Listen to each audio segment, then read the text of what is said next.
Mga katanungan, sasagutin, mga alalahanin, lilinawin. Ito ang programang tulay nyo sa serbisyo publiko. Ako po ang inyong kapatid, Cheryl Quasim, sagot kita. At napapakinggan nyo po kami sa 92.3 Radyo 5, True FM. Dito tayo sa totoo. At live din po tayo sa Facebook page ng True FM. Please do follow us on FB at sa ating mga Signal subscribers. Kumusta po kayo? Nasa Channel 19 na po ang True FM. Kaya tutok na.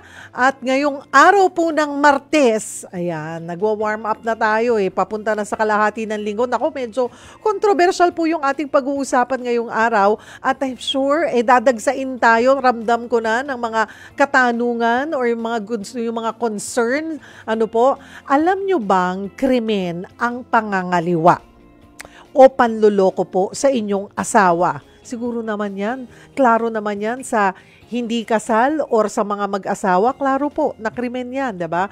Pinaparusahan po yan ng ating batas. In fact, pwedeng makulong ng ilang taon kapag napatunayan na ikaw ay nagtaksil. Pag-usapan po natin yan kasama ang ating guest lawyer. Kung may mga gusto po kayong isangguni, ikonsulta, abay bukas po ang aming opisina dito sa Sagot Kita. Maari po kayo mag-post sa ating live stream. At sagutin nyo rin po ang ating question of the day. Ano ang nararapat na parusa sa mga kabit? Actually, kailangan ba yung kabit? More than, dapat di ba, mas may pananagutan dyan yung asawa mo, yung partner mo. Kasi, hindi naman magkakaroon ng kabit kung hindi naghanap yung partner mo, yung asawa. Ay, may kanya-kanya po tayong opinion dyan. I-share nyo po sa amin. Magkwentuhan po tayo ngayong mainit na hapon. Ayan, pero medyo makulimlim sa labas Pero siguro mamaya uulan-ulan na. Gusto po naming ulanin nyo kami ng inyong mga opinion or mga tawag. Maaari nyo pong i-post sa ating live stream or tawag po kayo sa ating tanungan hotlines. Sa 8631-5788 or sa 8631-6674. Again, that's 8631-5788 or sa 8631-6674. At kasama na po natin ang ating magiging expert po for today sa ating mainit na discussion live via StreamYard, Attorney Virginia Suarez, isang women and children rights lawyer. Magandang hapon sa iyo, Attorney Suarez. Thank you again for joining us this afternoon. Magandang hapon sa iyo, Cheryl. At magandang hapon din sa lahat ng nanonood at nakikinig sa atin. Ayan, mas ipaintindi natin. Itong, sabi nga, ang kapag, itinuturing krimen sa batas, pag ito ang iyong ginawa sa iyong partner, ang adultery at concubinage. Okay, explain muna natin, basic muna tayo, Attorney Suarez. Nalilito kasi yung marami. Ano ba ang kaibahan pag sinabi nating adultery at concubinage po? Iyon, sige. Para sa kalaman ng lahat, pag sinabi nating adultery, yung ang nangangaliwa ay yung babae. So, yung babae na may asawa ay pumatol sa iba. Binataman yun na may asawa. So, yung babae yung nagkaroon ng ibang partner o yung tinatawag nga natin na nangaliwa. So, adultery yun. Adultery. Okay. Oo. Kaya pag concubinage naman, yung lalaki ang nangangaliwa. Ibig sabihin, yung lalaki ang may karelasyon na babae, may asawa man o wala. Kaya ko sinasabi may asawa man o wala. Kasi kung babae, nangaliwa ka, tapos ang naging kapartner mo ay may asawa, di pareho kayo na nagkakasala, di ba? So adultery yung babae, concubinage yung lalaki. Meron kasi namang mga pagkakataon na yung babaeng nangangaliwa o yung kanyang kapartner ay wala namang asawa o binata. So, adult. Pag concubinage naman, yun nga, yung babae man nakapartner ng lalaki o yung third party ay may asawa o wala. Kasi yung idedemanda mo, yun yung point of reference mo. So kung ang asawa ko nangaliwa, kakasuhan ko siya ng concubinage. Kapag nagkakaso tayo ng concubinage, kasama din kinakasuhan yung kapartner. So ganun din. Pag nagkaso ka rin ng adultery against a woman, kasama din kinakasuhan yung lalaki. Kaya parehong nakakasuhan. Parehong nakakasuhan. Okay, masimayin muna natin. Dito muna tayo sa adultery. Ano ang kailangan patunayan ng lalaki para makasuhan niya ang kanyang asawa na nag-commit ng adultery? Ano yung mga ipipresenta? Kasi ito, dadaan mo yan sa korte. Yes, oo. Ito sa bagay na ito, Cheryl, talagang nakakalungkot. Kasi pag yung definition kasi ng adultery, yun yung babaeng may asawa na nakipagtalik sa iba. Di gano'n. Yung babae na yun, pagdating sa ebidensya ng lalaki na gusto makasuhan yung kanyang asawang babae, ang kailangan lang niya, minsan hindi mo kinakailangang makitang aktual na nakipag-sex, di ba? Yung mga circumstantial evidence na tinatawag natin, Cheryl, halimbawa, nakita mo na pumasok sa motel. O di syempre, may conclusion ka na ano naman ang gagawin nila sa motel kung magkukwentuhan lang ba yon? O edi, meron ka agad na conclusion na nag-sex sila. So hindi kinakailangang makita mo mahuli ng actual. Oo, anumang circumstansya na magpapakita na nakipag-sex yung babae, kahit hindi mo direkta talagang nakitang nagsisex, ay tinatanggap against a woman. Iba, ituloy ko na para lang mas malinaw, iba kapag concubinage. Pag lalaki naman, yung nangaliwa, yung may kapartner, kailangan, ang sabi, kailangan di ba, minsan nahuli mo na nga sa akto tanggi pa di ba? Pero ibig sabihin, ang requirement ng batas dito, kailangan mahuli mo sa akto. Pangalawa, may mga kondisyon Kasi ang definition ng concubinage ay ganito. Ang lalaki na nakikiapid sa di niya asawa, nakikiapid, ay parurusahan lang kung nahuli sa akto, ibinando sa publiko, iniuwi sa bahay. These are considered as scandalous circumstances. So, sa ganito, kailangan mapatunayan mo to, kailangan nakita mo. Samantalang sa babae, ang definition ng adultery natin sa Tagalog ay ang babae na nakikiapid ay parurusahan ng. Tingnan natin, Cheryl, yung definition. Ang babae na nakikiapid ay parurusahan. Ang pinaparusahan sa kanya ay yung pakikiapid. Diba? Pero sa concubinage, ang nakalagay, ang lalaki na nakikiapid ay parurusahan lang kung hindi pinaparusahan ang pakikiapid. Ang pinarurusahan ay yung tatlong circumstansya na sa akto, ibinando sa publiko, inuwi sa bahay. Kaya ako laging sinasabi, this is not really fair. Cheating is cheating. Yes, cheating is cheating. Whoever does it. Diba? Pero dito sa batas na ito, ganun ang definition. Ang babae matindi ka agad. Tapos, ganun. At magkaiba din. At hindi rin parehas pagdating sa penalties, Cheryl. Okay. Pati sa penalties. Okay. So, ibig sabihin, dun po sa adultery, yung pakikipagtalik ay sapat na basihan na sa kasong... okay. Teka. Okay. Yung pakikipagtalik, sapat na basihan sa kasong concubinage naman? Kailangan na huli sa akto. Yes. As in, akto like in bed. Hindi lang yung... Kasi sa babae, sabi nyo kanina, Attorney Suarez, pumapasok pa lang ng motel Pwede mo nang kasuhan. Pero yung kasi, lalaki, pag pumasok ng motel, kailangan sundan mo at mahuli mo nandun sa loob ng kwarto at nagtatalik. Yes. Kaya hindi patas, di ba? At matagal na natin kina-question ang batas na ito. Kailangan parehas. Dapat din na parusahan ang mismong pakikiapid. At hindi yung dahil may mahirap na mga circumstansya, ang dami nga, alam mo na, nahuli mo na sa akto, di ba? Todo deny pa rin. Pero ang babae, papasok pa lang sa motel, hindi mo naman nahuli, na pwede mo na. Ito, ang binabanggit ko, Cheryl, ito yung mga Supreme Court decisions. Okay. Doon sa ating batas. So paano po mapapatunayan na may malalim na relasyon yung asawang lalaki sa babaeng kabit nito?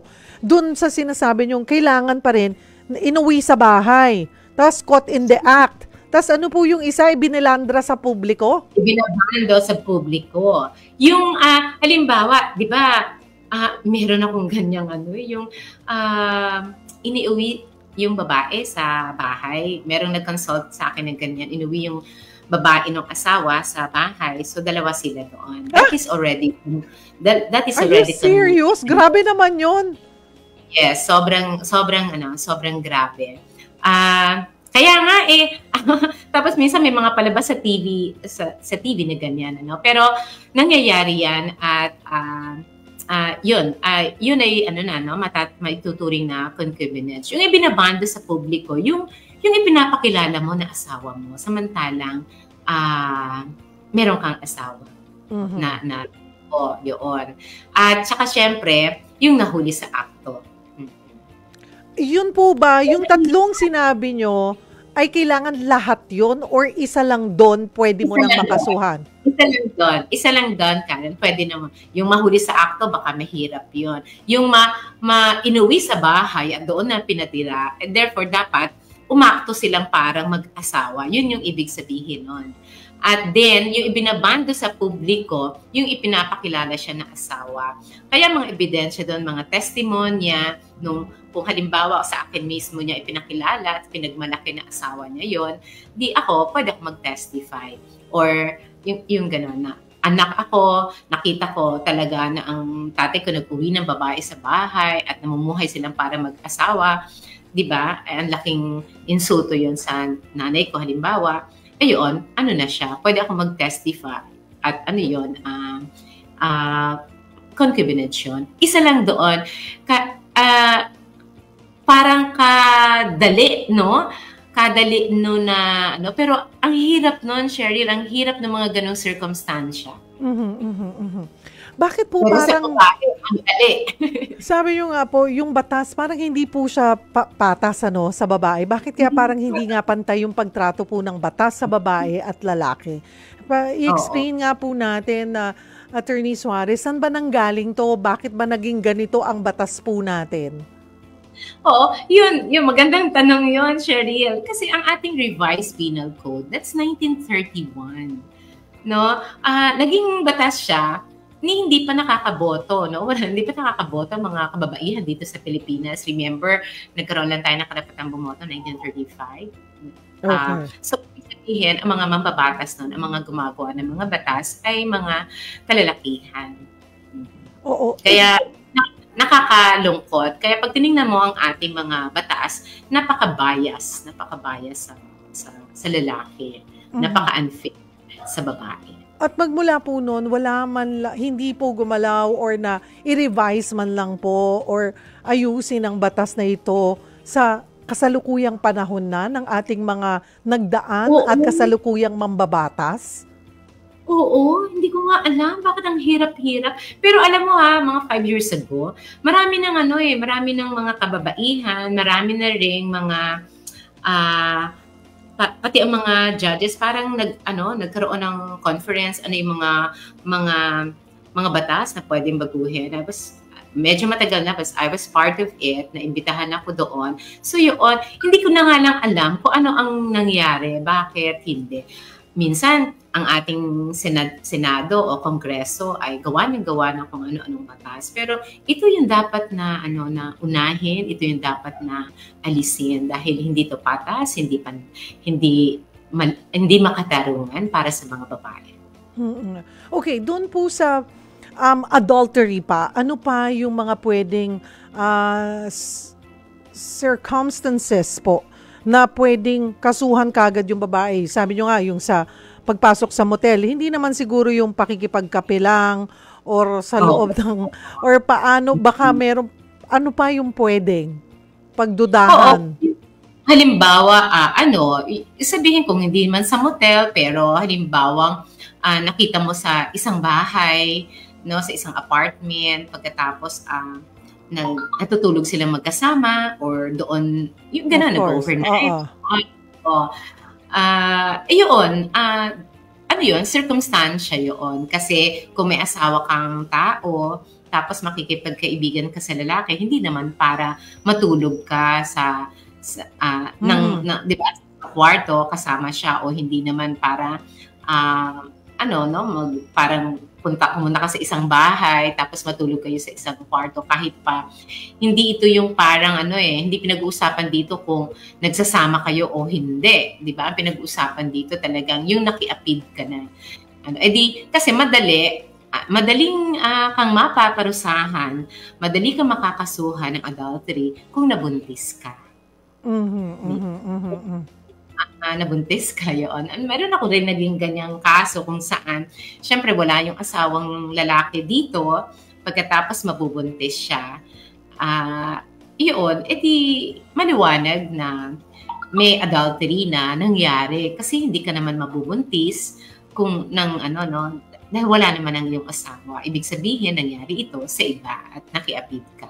Yun, yung mga ganong mga circumstansya. Pag nabuntis ka't nanganak, wala kang asawa, may asawa ka, nabuntis ka, ayun, that's already adultery. Marami po ba ang nagsasampa rin, nagkakasuhan pag ganyan pong sitwasyon, or marami rin na basta naghihiwalay na lang? Kasi din sa posibleng matagal po ba ang pagdinig ng ganitong kaso, and or karamihan po ba, minsan yung iba naririnig ko, ay doon na lang yan sa may mga pera kung meron silang hinahabol or pinag-aawayan. Pero yung iba daw, naghihiwalay na lang. Ano po ang obserbasyon nyo, Attorney Suarez? Totoo yan, Cheryl. Hindi naman laging nagsasampa ng kaso, lalo na it's a long, tedious and expensive process ang pagsasampa ng kaso. Tapos syempre maghanap ka pa ng ebidensya, maghanap ka pa ng testimonial, kung sino yung taong willing mag-testify, di ba? Kung nasa close friends nyo yan, parang minsan ang hirap din humanap ng testigo. Tapos mag-aala investigador ka pa, 'di ba? Kung mag-aala James Bond ka pa para makakuha ng mga ebidensya. So, marami hindi na lang nagsasampa ng kaso. Ang ginagawa na lang talagang naghihiwalay. Although meron din nagsasampa talaga ng kaso. Sa mga nagsasampa rin talaga ng kaso, kahit na ako, Sharon, sinasabi ko na pag-isipan din talaga ng 10 beses. Kasi halimbawa, dati may lumapit sa akin isang lalaki, yung babae ang nangaliwa. Ako ang sabi ko sa kanya, makipaghiwalay ka kung sa tingin mo ay hindi mo na mahal dahil dun sa ginawa sa'yo. Pero kako, huwag mo nang sampahan kako ng adultery dahil ina siya ng anak mo. Hindi ko alam paano yung kung ikaw mismo na tatay magpapakulong doon sa nanay ng mga anak mo. Yun. Pero kung gusto mo na rin naman pala makipaghiwalay, pues makipaghiwalay ka na. At gamitin mo yan dahilan. Ngayon, sa mga lalaki naman, ang babae, sa totoo, bago magsampa ng concubinage, it's not the first time. Sabihin, mga makasampung beses na siyang niloko bago siya nagkakaroon ng lakas na loob na magsampa ng kaso na concubinage. Kapag talagang very scandalous. Minsan kasi, halimbawa, alam niya na may kinakasama ng babae, alam niya na may binabahay na sa iba nagsasama na. Pero they're still trying to be discreet. Yung maraming mga babae, pinipili na lang na manahimik, na wag na magsampa ng kaso.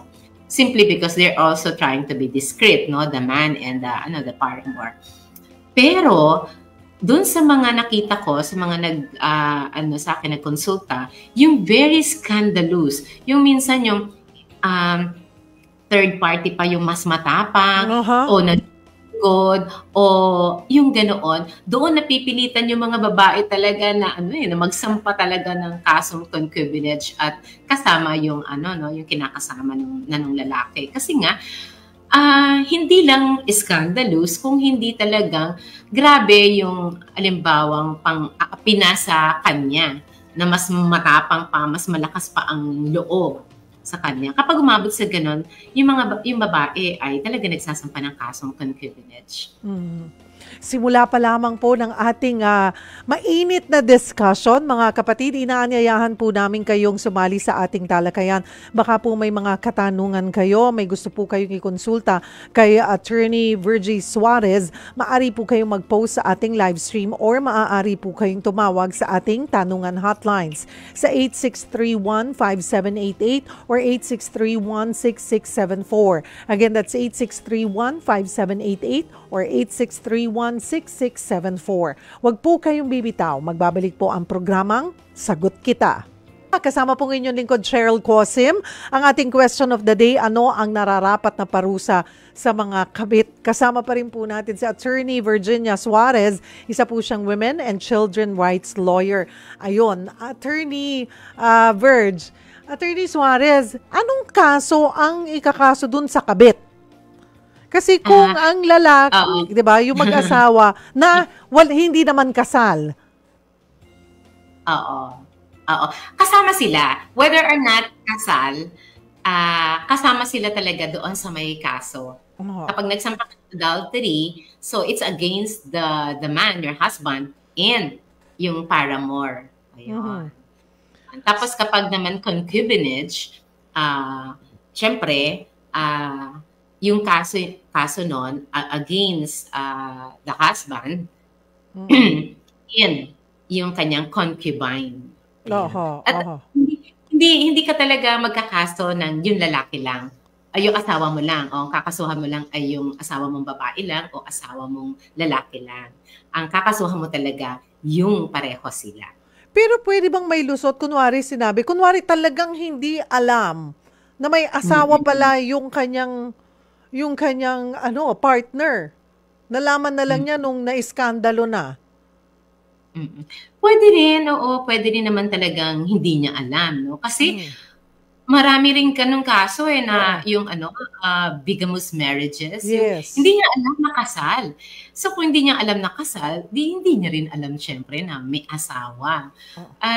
Meron talaga mga ganun lalo na kung ibinabahay sa malayong lugar. Oo. Kung kunwari, di ba, nasa probinsya pala yung pamilya, pagdating dito sa Maynila, ang pakilala niya sa sarili niya, single siya.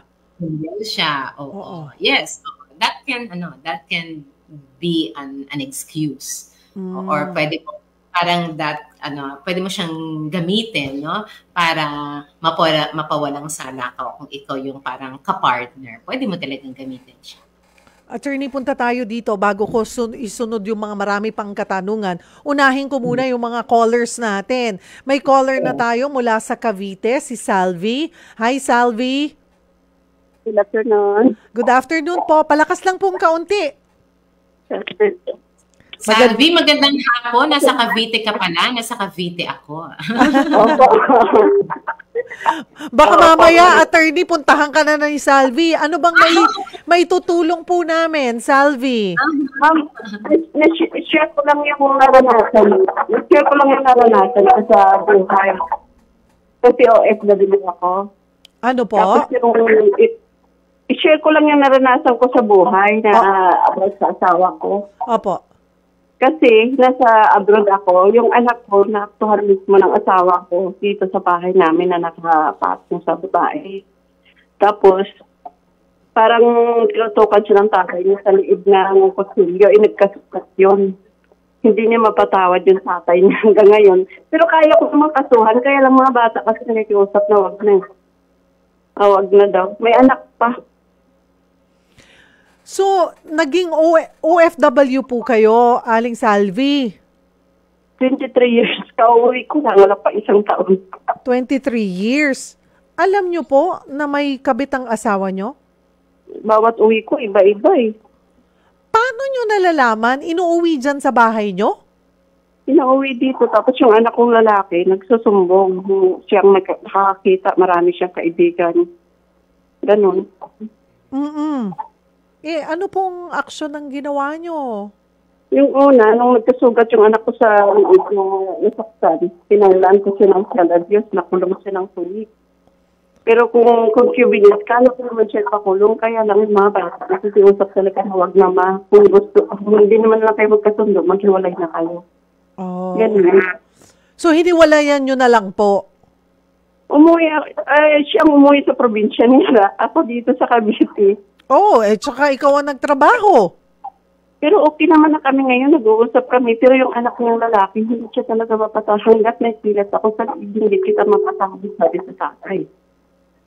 Kasi siya rin po naman ang nakakita, no, kung paano po nagloko ang tatay niya at nakita niya kung paano po kayo naghihirap, no, mawalay sa kanila at nagtatrabaho tapos ganun ang ginagawa ng tatay. Kasi mama, yung allowance namin, ubos na naman ni Papa sa kabit niya, ganun ang tatay. Sabi niyo po, nag-uusap na kayo. Okay na kami ngayon. Pero yung anak niya, hindi siya mapatawad hanggang ngayon. Nakausap kami. Kasi sa mga anak, kasi professional na yung mga anak kami. Nakatapos naman sila kahit paano. Okay. Makikimarites ako, ha? Paano, ano po, ibig sabihin ba, napatawad yun na siya? Humingi man lang ba siya ng tawad po sa inyo sa mga ginawa niya? Hindi mo lang humingi ng tawad. Yun ang ayaw ng anak niya. Kaya hindi siya mapatawad ng anak niya rin pati sa anak niya. Ang gusto ng anak niya, humingi siya ng tawad. Sa akin, okay lang. Parang tanggap ko naman. Pero hindi, ayaw ko magkapagbalik ka na. Friend na lang. Ay, gusto nyo pa rin maging friends? O kakaiba rin, Attorney Verge? Nag-uusap na kami. Pero professional na lang yung mga anak namin. Malalaki na. Opo. So, wala na po kayo? Wala na po sa inyo yon? Wala nang galit? Wala na po? Napatawad nyo na ba? Or civil, gusto nyo na lang na, ayaw nyo na lang problemahin siya? At wala naman na siya sa buhay nyo? Isa na yun, ma'am. Ayaw ko na siya problemahin. Okay. Ayun, thank you for sharing your stories. Pero hindi po siguro natin din masisisi po yung inyong anak na hindi po mapatawad ang kanyang tatay. Pero ang sabi nga niya Lumaki kasi siyang bugbog at saka sigaw ng tatay niya. Kaya... Ngayon 31 na siya, nasa US na siya. Wala, hindi niya nilingon talaga tatay. Parang wala siya, laki ng sama ng loob sa tatay niya. Sinabihan nyo man lang po ba yung dati nyong asawa na, humingi ka kaya ng tawad sa mga kasalanang ginawa mo, baka mapatawad ka ng anak mo? Wala nga sa akin nga, hindi humingi na, patawarin mo ako, ganito, ganyan, wala ba't kinakausap nyo pa? Napakabait nyo naman po. Hindi naman, madali lang naman, pero masama pa rin naman, pero may anak kasi ma'am, tapos ka-birthday ko pa yung bata. Ang sakit-sakit nung una, parang mabaliw din ako nung una. Ilan po ang anak nyo? 2 ho. 2. Isang pulis at saka isang Navy. Yung babae, Navy din. So ang ganda po na, siguro pinakamagandang reward na lang po, yung maganda po ang sitwasyon ng 2 yung anak ngayon. Ma'am, bless na ako, kaya parang nawala na yung galit lahat sa puso ko, ma'am, dahil doon. Okay. Sige po. Thank you, Nanay Salvi, for calling. Salamat po sa inyong pag-share ng storya. Iba rin, Miss Verge, pag babae, parang, okay, saludo po ako sa inyo, Nanay Salvi. Ang hirap ng ganon, Cheryl, no? Pero marami din talaga yung babae, yung parang nai-immune na sa sakit. Immune na sa sakit. Pagkatapos, yung parang laging, ganon ang babae, di ba? Laging ang laki ng konsiderasyon niya sa mga anak niya, di ba? Sa pamilya. Yung parang nasa kamay niya yung manatiling buo yung pamilya. Pero sa totoo, kasi pag babae yung bumitaw, tapos na agad talaga Kasi marami tinitikis yung sakit dahil alam mo na niloloko ka. Harap-harapan kang niloloko, yung walang respeto sa'yo. Pero nananatili ka doon kasi ayaw mong masira ang pamilya, no? Yung samantalang sa totoo, sira na yun eh, di ba? Pero pag babae na ang nagdesisyon na ayoko na, yun na. Yun na. Matakot na sila, no? Pag sinabing, I'm done. Totoo na yun. Nasagad-sagad mo na talaga yung babae. Totoo. Kasi yung lalaki, wala akong alam na na yung kusang tinatapos, yung aalis. No? O kaya minsan aalis, babalik. Yung ganoon. At nabubuo. Pero ang babae, pag umayaw na, yun naman ang pag ang babae nagsabi na ayoko na, I'm done, and over you. Tapos na talaga. At hindi na talaga nabubuo pag ganoon. Yung sitwasyon po nila, Nanay Salvi, katulad doon, naghiwalay na lang po sila. Pero si Nanay Salvi pa nga ang parang sa kanya wala na yung mga anak ang hindi makapagpatawad. Okay, doon hindi na po sila dumaan, wala ng kaso, hindi niya na kinasuhan. Pero doon sa mga gusto pong magkaso, Attorney Virgie, ano po ba ang proseso, saan dapat magpunta kung magsasampa ng kaso? Paano po ba yan? Ano yung basic steps na gagawin? Oo. Una muna, hanap muna kayo ng ebidensya. Mahirap. Ang pagkasampa ng kaso ay usapin ng ebidensya. Ang mga judge, ang korte, they are simply after the legal truth. And that is the truth that is borne out by the evidence. Ito yung katotohanan na kayang patunayan o ilabas ng mga ebidensya. So, minsan, guilty talaga yung tao and yet ma-acquit. Diba? Dahil kulang sa ebidensya. Kasi ang judge, sasabihin niya, magdedesisyon lang talaga siya eh. The judge is not after the moral certainty. The judge is not after the moral truth. The judge is simply after the legal truth. That truth which is out by the evidence. So, kailangan mag-ipon muna ng ebidensya. Kung ikaw ay babae at eto yung asawa mo nagloloko, ay hanap ka muna ng mga ebidensya, mga sulat, mga pictures, mga text messages, yung ganoon. Kapag sa pamamagitan ng mga ebidensya nito at mga maghanda ka rin para sino ang mga magte-testify witnesses. Kapag meron ka na nito, ay saka mo lang simulan yung aktual na pagsasampa ng kaso. Kasi hahanapin din yun sa iyo, kung pupunta ka man sa lawyer or sa PAO. Diba? Kasi hindi naman yung PAO ang maghahanap ng ebidensya para sa'yo or hindi rin ang lawyer. Ikaw talaga ang magpo-provide ng evidence sa lawyer mo o sa PAO. So, ganun lagi ang suggestion ko. Kaya nga para kang, yung parang mag-i-investigate ka pa. Yes, kahit anong sakit, kailangan mo itong alamin, kailangan mo makausap yung mga kaibigan niya na may alam and all. Masakit agad yung ganong proseso, Cheryl. Pero yung painful journey na ganon, that is also liberating. Nakakapagpalaya din yun sa iyong sarili kasi mas nagiging mataas ang iyong resolve na tapusin na ang relasyon. Ito na. Yun, babae man o lalaki, ay kailangan maghanap muna ng ganong ebidensya. Pagkatapos nun, isulat mo. Ako lagi ko sinasabi, gumawa ng kwentong comics. Yung bang, di ba sa comics, detalyado, pati yung mura, kung ano yung mura nakalagay doon, kung sinapok, pati sound ng sapok nakalagay doon. Ako, sinasabi ko, isulat niyo yung kwento niyo ng parang kwentong comics. Detalye mo, pag sinabing minura ka, anong eksaktong murang ang ginawa sa'yo? Pag sinabi mong ipinahiya ka, paano ka ipinahiya? Ano ang ginawa sa'yo? Ano ang sinabi sa'yo? Yung mga ganun kadetalye. Kasi kailangan yun. Ako, bilang abogado, yun ang mga hinahanap ko. Huwag mo sa akin sabihin minura ka. Sabihin mo sa akin, paano ka minura? Ano ang sinabi? Huwag mo sa akin sabihin na pinahiya ka. Dahil susunod kong tanong, paano ka pinahiya? Ano ang aktual na ginawa sa'yo? Ano ang sinabi sa'yo? Pag sinabi mo na, nanliliit ako. Bakit nanliliit? Ano ang mga circumstansya na nagkaroon ka ng pakiramdam na nanliliit ka? Ayun. So, gawa ka ng ganong kwento. At pagkatapos, para pag lapit mo sa abogado o sa PAO, meron ka ng kwento na pwedeng pagbasihan para sa paggawa ng complaint. At yung mga ebidensya nga, at yung mga witnesses na pwede mong makuha.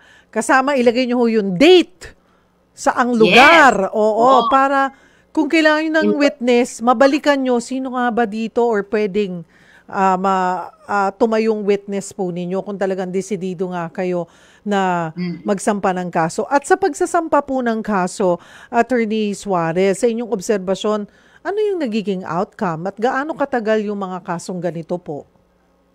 Naku, matagal ang kaso ha. May kaso na umaabot ng 5 taon. Maano talaga. May kaso nga ako sa Pinalupa, umabot pa ng 10 taon. Labor nga umabot ng 12 taon Kasi may mga korte dati, pero ngayon meron namang kailangan ang mga ng mga hearing 1 month after. Pero minsan naka-leave yung judge, matagal. Meron akong kaso sa Valenzuela dati, ang hearing namin every 6 months. Grabe! Every 6 months. O meron naman every 3 months. Hindi ho ba ngayon sa batas natin kailangan mas mabilis na? Oo. Pag nagta-trial na kayo, every month, nilalagyan na ng petsa. Puntahan ko po yung ating next caller bago tayo mag-break ulit. Kasama natin si Didet mula sa Laguna. Hi, Didet! Hi, Miss Cherry. Good afternoon po. Magandang hapon po. Ano pong maipaglilingkod namin sa inyo? Gusto ko lang po mag-anong sa attorney. Go ahead. Yung tungkol po sa mister ko. Okay po. Ano pong tanong natin? Yung mister ko po kasi, merong may kabit. Ano po ang pwede kong maikaso? Kasi gumagamit na po yung babae ng apelyido. Apelido ng asawa mo na rin. Pareho na kayo na apelido, na misis. Opo. Tapos nagsasama na po sila. Attorney. Ang kwento po kasi nito, Ma'am Cheryl. Opo. Nag-abroad po siya, 2012. Tapos, isang beses lang siya umuwi sa amin na direkta po na inano namin siya sa airport, sinalubong. Tapos, 2014, umuwi siya. Hindi po namin alam. Doon na po sa babae. 2016, ganun din po. Tapos nalaman ko po doon sa Facebook na na-search ko na nasa Pilipinas na. Tapos minisage ko po siya, sabi ko na pupunta ako sa immigration. Natakot siya, umuwi siya dito sa amin. Tapos 2018, basta every 2 years na uwi siya, hindi po siya nagpapakita sa amin. Pero monthly naman, nagpapadala siya. Yun na lang, yung bakasyon niya, wala. Kaya yung mga anak ko, parang may sama ng loob sa kanya. Hanggang ngayon po nangyayari yan? Andito po siya ngayon, silang dalawa. Alam nyo, Cheryl, ako kahit dun sa mga nauna, sa halip na kasuhan nyo ng concubinage kaagad, kasuhan nyo ng violence against women and children, VAUSI. Bakit? Kasi ang mga korte ngayon, pinaprioritize yung mga VAUSI cases. Second, talagang bawal na bawal ma-compromise, magkaroon ng compromise settlement sa VAUSI. At mabilis itong nadedesisyonan yung VAUSI. VAUSI is a criminal offense. Kaya din agad pwede siyang ma-issuehan ng warrant of arrest. Of course, the concubinage and adultery, these are also criminal offenses. Pero ito, mas mabigat yung evidence na nire-require. Pero sa VAUSI, mas madaling manalo, mas madaling maipanalo, mas madali din ang mga ebidensya sa VAUSI. Kasi ang pinapatunayan mo doon is the violence cost to you, by the other person. Ibig sabihin yung violence, it can be physical, psychological, emotional. So, ayun, I suggest bago nyo sampahan ng iba, sampahan nyo ng VAUSI. Pwede rin namang sampahan nyo ng and then later on, depende sa resulta doon sa VAUSI case, kahit sampahan nyo na ng kung makikipaghiwalay kayo. Kasi minsan, syempre kayo pa rin magde-decision. minsan ang kailangan talaga natin bilang babae ay respeto.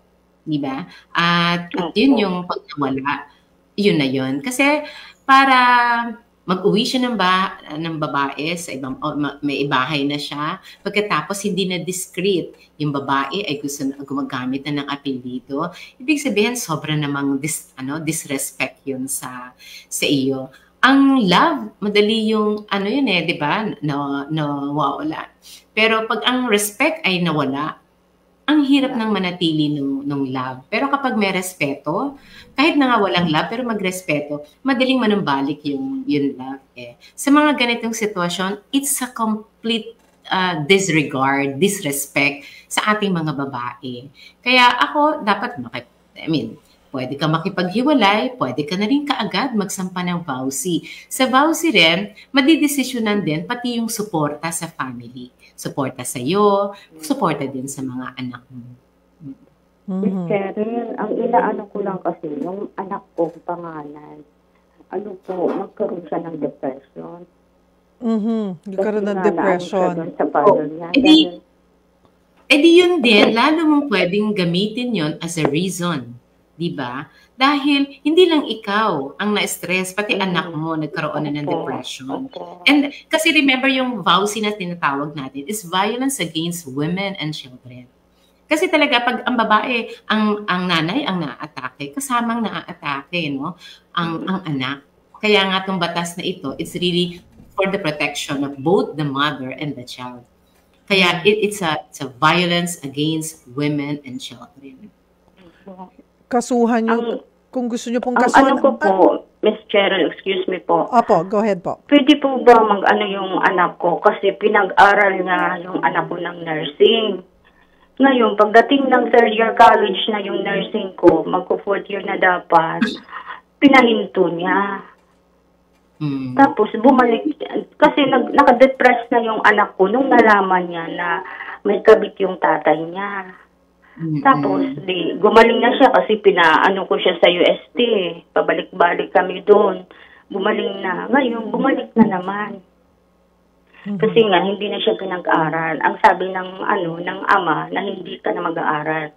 Tapos, ginawagawaan siya ng na bagsak daw siya, hindi daw siya nakapasa. Sabi ng anak ko, hindi ako bagsak, Papa.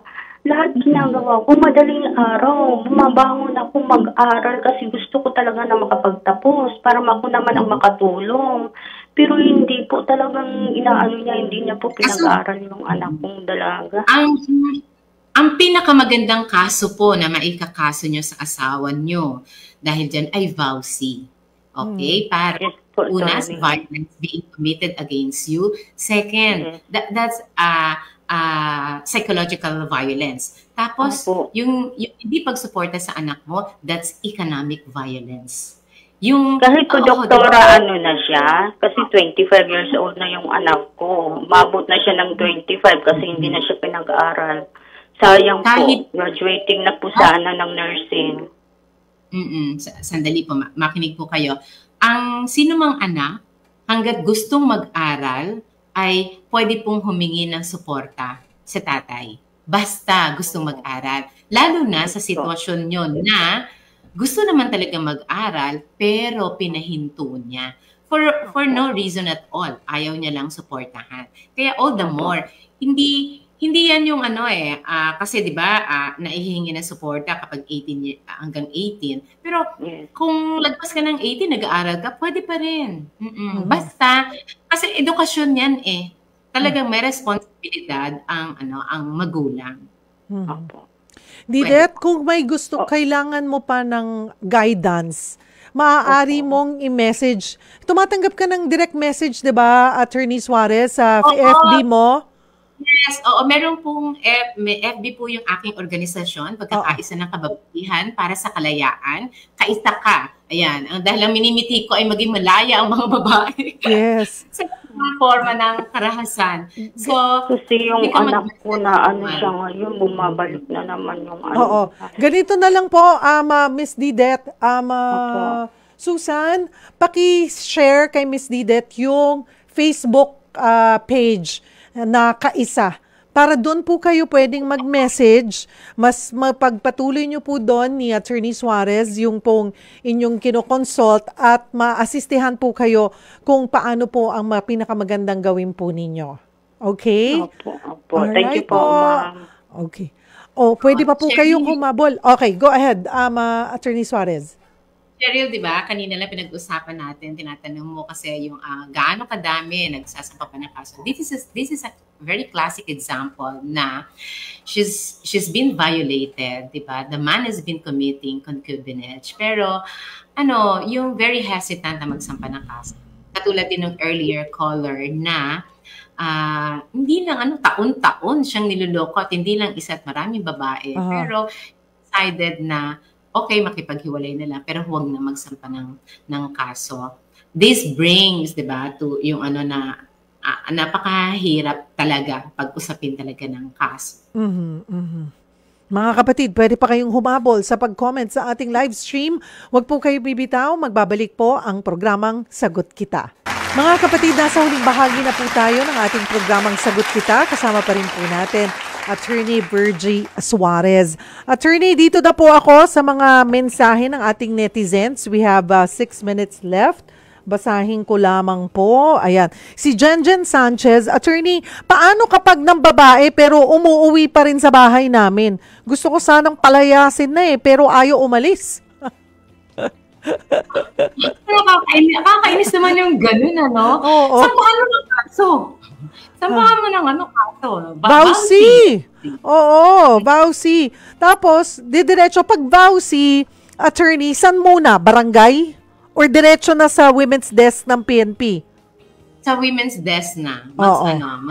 Sa women's desk. Sa pinakamalapit na police station po sa inyo, yun ba sapat kung kunwari na wag na makialamang PNP yung sa women's desk na hindi na makapasok or makauwi sa bahay nila yung lalaki?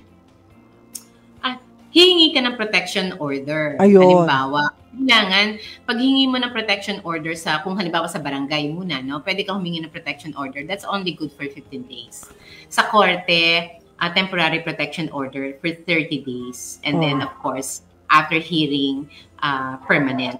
Pero sa barangay, kadalasan ibinibigay nila ito kapag meron talagang tinatawag na physical violence. Kasi pupuntahan agad ng barangay, at dadamputin agad yung lalaki. Napakahirap lang din kapag ang violence ay sexual violence or psychological violence. Kasi ito yung mga hindi makita sa katawan. Diba? Pag physical violence, kita ka agad na blue yung kulay ng violet ka na, yun. Saka economic violence. Kaya pag physical violence, agad-agad nag-i-issue ng protection order kasi at risk ka agad yung babae. So, yun. Kapag hindi naman, katulad yun, uuwi, pinapalayas niya, ayaw lumayas, pero nabababae or mahirap kung may kinakasama na siyang babae. Pero pwede mo sampahan ng vowsy para eventually mapag-usapan sa korte paano na yung setup. At iba pa kapag kung nakikipaghiwalay ka na. Kasi kung makikipaghiwalay ka na, edi syempre, pag sinampahan mo ng kaso, aalis na siya. Maliban kung may claim, basta sabihin niya, sandali, ako nagpagawa nitong bahay na ito. That will be resolved even by the vowsy case. Si Raven Raha, considered concubinage din ba yung patronizing prostitution? Kung kung mahuhuli mo sa akto na nakikipag-sex sa iba. Ganun ba pag sinabi mo kasing prostitution, di ba? So, yung babaeng nakikipag-sex siya at bayan. Baka kasi parang yung siguro yung asawa niya, ayan, good time, pero hindi talaga yung may relasyon. Oo, hindi talaga may relasyon. Oo. Pag nahuli mo sa akto, di ba? Yun, pag nahuli mo sa akto. Kung kunwari nasa beer house, may katabi, may tinitable, wala yun. Wala yun Wala yun sa batas. So, kaya nga unfair. Nagsisex. Iba pa yung kadalasan kasi seryoso ang relasyon pag iniuwi sa bahay o ibinahay. Sa tanong mo, parang hindi siya seryoso, but it's still, that is concubinage. Kasi hindi naman pinag-uusapan sa concubinage yung may relasyon o wala. Yung Diba? pag-beer house na madalas, yun nga patronizing prostitution, pwede babagsak sa vowsy. Vowsy, babagsak Vowsy. siya. Si Rizalyn Ruiz Makugay, ma'am, paano po pag nagpakasal ng 3 beses yung lalaki? That's bigamy and that's public crime. Anyone can file a case, no? Bigamous marriages, yung mga kahit na yung pangalawa at pangatlong marriages na yan ay wala namang bisa yan. Pero you can file a case of bigamy. Ayan. Salamat po sa mga mensahe nyo. Pasensya na po kapos na po kami sa oras ni Attorney Suarez. Yes. Again, part 2 tayo nito eh. Oo, totoo. At para po doon sa mga may gusto pong isang guni, konsulta, may grupo po sina Attorney Suarez, kaisa, hanapin nyo lamang po, kaisa ka. Yes. Ayun po, hanapin nyo lamang po sa FB, sa Facebook, at pwede po kayo mag-send sa kanila ng direct message, no, Attorney Suarez? Yes. Ayun po. Thank you again. Namimiss na kita. Nakakadalawa ka ng StreamYard. Sa susunod, katabi na kita, attorney, ha. Dami mo kong busy ka rin. But thank you for making time this afternoon. Namiss kita, pero nasusundan kita, ha? Kumusta ka muna? Eto, nandito pa yung Cascos. Ha? Nandito pa sa ilalim ng table. Nakakabit pa. Ikaw, manatiling malusog, malakas, at sa kabila ng lahat, manatiling maganda. Oh, thank you, Attorney Suarez. I'll see you soon. Again, thank you for making time. Yes. Anytime. Ayan po. Yan po si Attorney Virginia Suarez. Again, kung may gusto po kayong idulog, hanapin nyo po ang kanilang FB page, Kaisa Ka. At dun po kayo magmensahe. At salamat po. Dito po nagtatapos ang 1 oras na tanungan at sagutan. Bukas po ay magkakasama natin ang sa mga gusto pong magnegosyo, Negosyo Center. Magsama-sama tayo ulit 4:00 hanggang 5:00 ng hapon dito sa programang Tulay Nyo sa Serbisyo Publiko. Ako po ang inyong kapatid Cheryl Cosim. Sagot kita.